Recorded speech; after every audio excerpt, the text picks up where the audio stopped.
Yeah. Since Thanksgiving, Cooper Flagg set a record for assists by an 18-year-old with 11.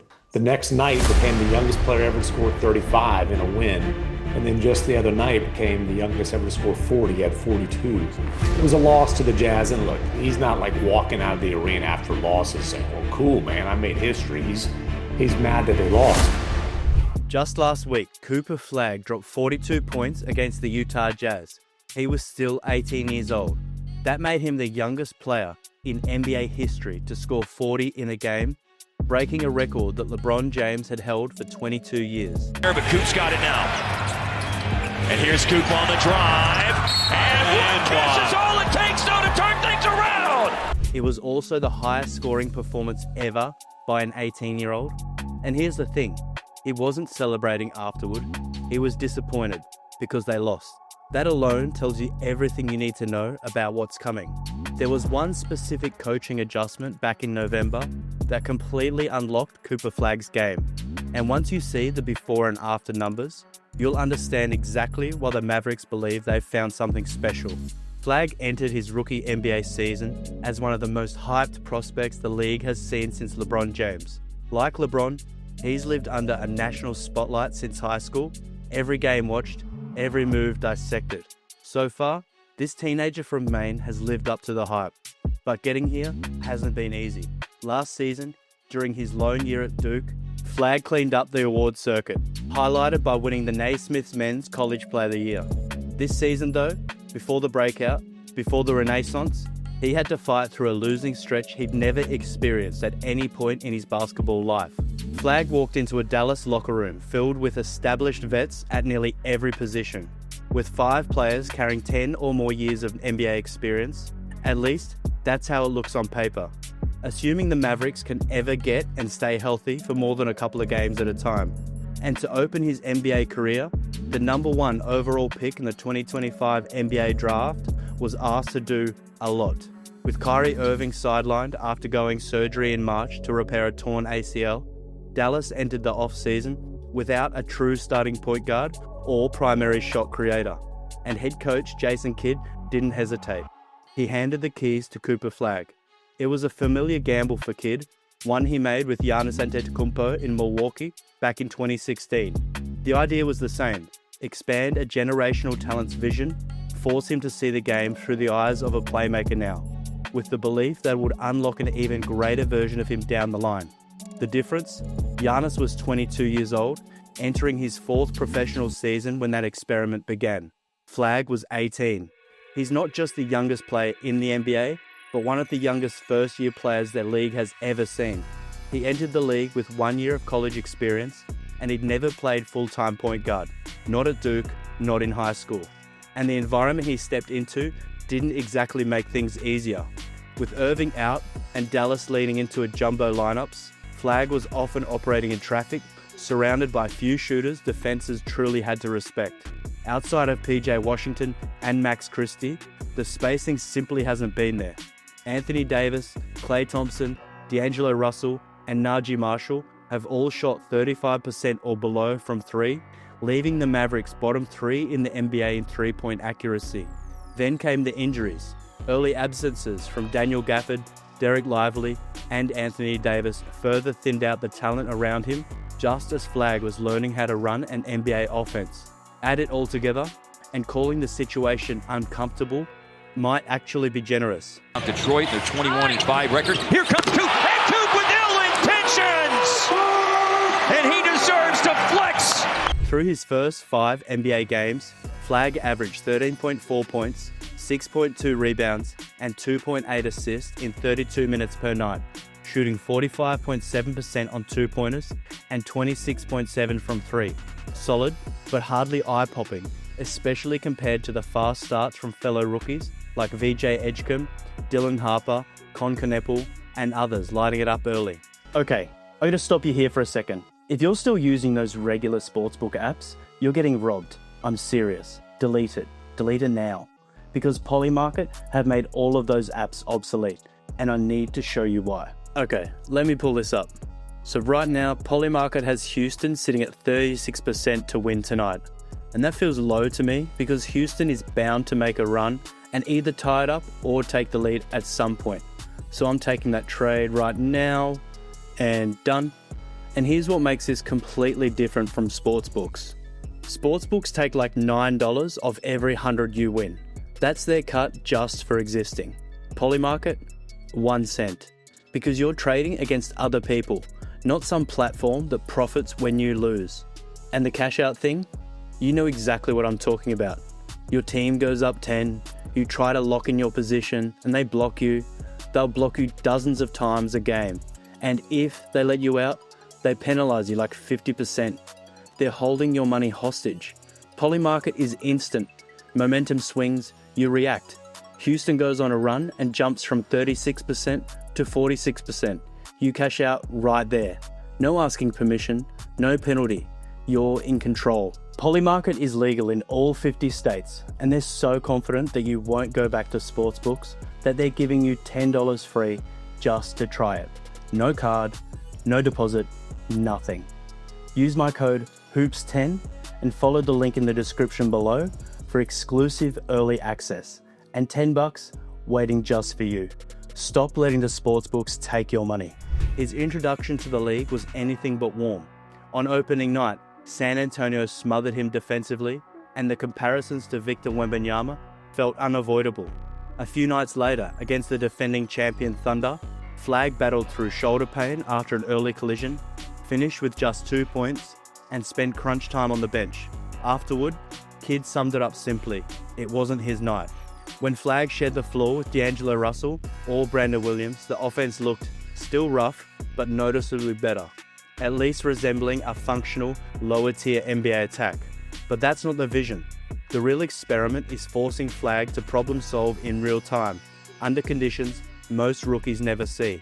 He's already had to deal with some of the nastiest on-ball defenders in the league, names like Lou Dort, Cason Wallace, Pascal Siakam, and Stephon Castle.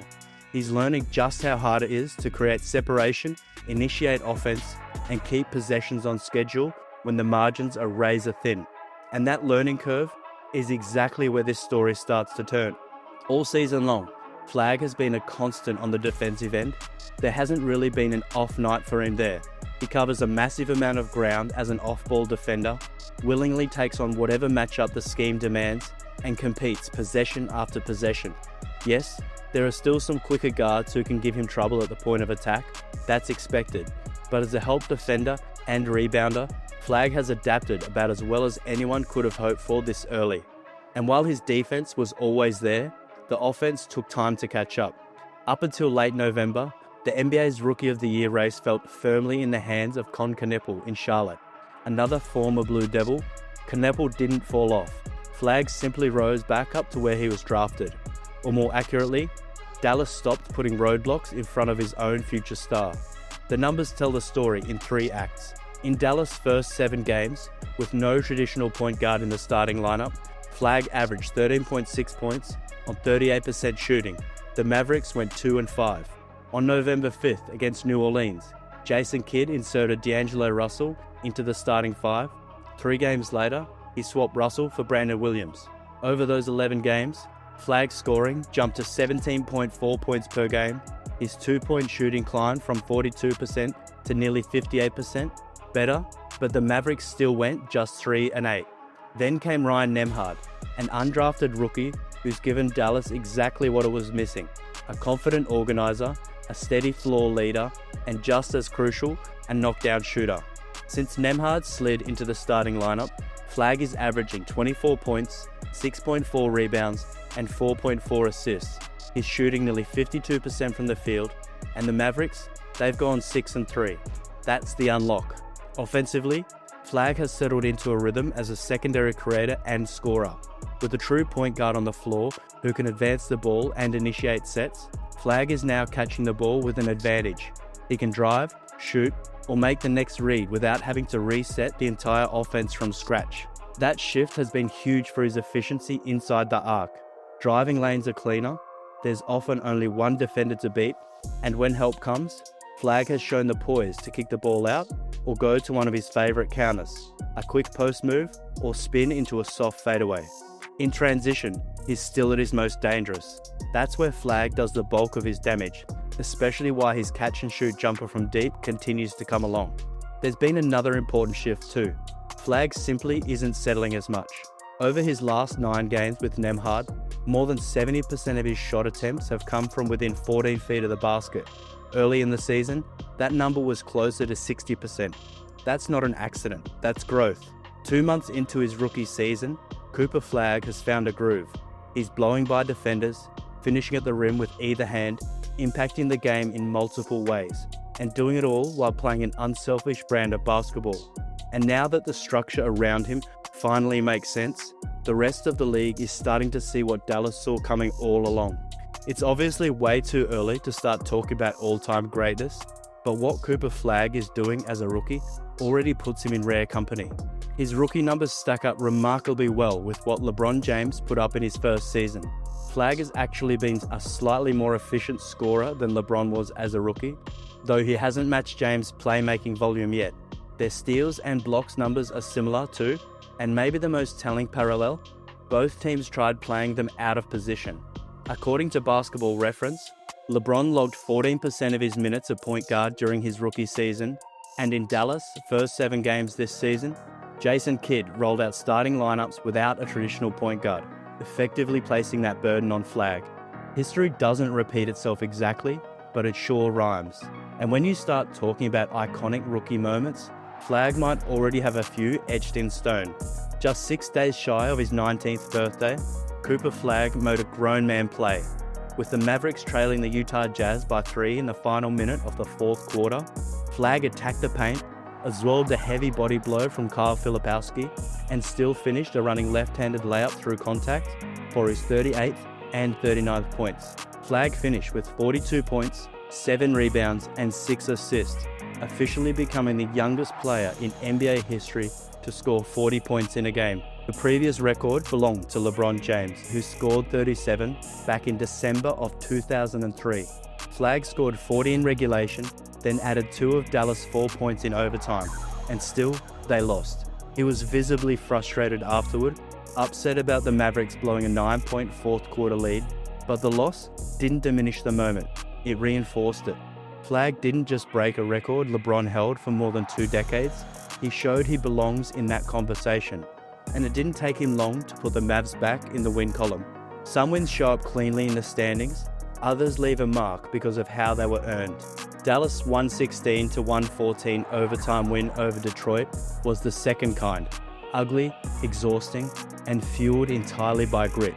And Flagg stamped it with a moment that shook the building. Early in the game, Cooper Flagg put Cade Cunningham on a poster. Detroit entered the night 21-5, sitting atop the Eastern Conference. Dallas was 10-17, near the bottom of the West, but none of that mattered in the moment. Flagg attacked the lane with purpose, Cade stepped up, Flagg rose anyway, and finished with authority. The bench exploded, the crowd lost it. That energy carried into a wild game where Dallas built an 18-point lead before Detroit stormed back with a 31-19 fourth quarter run to force overtime. No, Flagg didn't shoot well in the fourth. He went 3 of 12, but here's the thing, he wanted the ball. In a tight game, against the best team in the East, as an 18-year-old rookie. That aggressiveness matters. Any hint of passiveness in Flagg's game has already disappeared, and it took less than 2 months for that to happen. He's speed running his way toward becoming the #1 option on a competitive Mavericks team. And by the way, 2 of those 3 made shots came in the final minute of the fourth quarter. One cut the lead to 1, the next gave Dallas the lead with under 20 seconds to go. Overtime was tense, defense ruled, buckets were rare. Dallas edged Detroit 6-4 in the extra period to secure the win. It wasn't pretty, it was composed. The Mavericks shot 45% from the field, the Pistons managed just 39%. Flagg opened overtime by banking an assist to Anthony Davis for a layup, then found him again later while relentlessly attacking the rim. Even after missing a jumper with under a minute left, Flagg sprinted back on defense and made a huge stop on Cade Cunningham. And that's the play that sealed it. Flagg finished with 23 points, 10 rebounds, 4 assists and 3 blocks, going a perfect 7 for 7 at the free throw line. Impact everywhere. And moments like these are exactly what the league is starting to realize something important. Cooper Flagg is different. Very few 18-year-olds have ever looked this comfortable in the NBA. Very few rookies of any age for that matter. And with the #1 overall pick in the 2025 draft, the Dallas Mavericks clearly landed something special. It's in the clutch where that difference really shows. Those moments, like the ones against Detroit, are where Flagg separates himself. After back-to-back overtime thrillers against Utah and Detroit, Flagg now leads the NBA in game-tying and lead-taking shots this season. In those situations, he's shooting over 65%. Let that sink in. And here's what makes that even crazier. A rookie has never led the league in this category since the stat first began being tracked in 96-97. Maybe someone did it before tracking existed, a Wilt, a West, an Elgin Baylor, maybe Larry Bird. But in the modern era, if Flagg maintains this pace, he'll stand alone. Overall, Flagg ranks 4th in clutch points, trailing only established superstars, SGA, Tyrese Maxey, and Cade Cunningham. Now, it's a long season. At some point, he could hit a rookie wall. The league will adjust, teams will throw new looks at him, try to take away his comfort. But Flagg has already shown, in college and now in the NBA, that he adjusts right back. He learns fast, responds faster, and before long, he becomes the best player on the floor. Don't be surprised if this isn't a hot streak, but the standard. Because here's the part that really matters. Cooper Flagg just turned 19. He just broke LeBron James' record. He's averaging 25 points a game over his last 8, and he was disappointed after scoring 42 because his team didn't win. That combination, talent, efficiency, and mentality, is exactly what the NBA was afraid of when it first saw him at Duke. And now, it's here. The real question is what Dallas does around him. The Mavericks are still shaping this roster, big decisions are coming, and Flagg is only going to keep improving. Jason Kidd said it himself, the more time he spends on the floor, the more he sees, the better he gets. We're not watching a breakout, we're watching the beginning of something. So what do you think? Can Cooper Flagg really keep this up for the rest of the season? Or is the league eventually going to catch up to him? Let me know in the comments. And if you want more deep dive NBA stories like this one, make sure to like the video and subscribe. There's a lot more coming.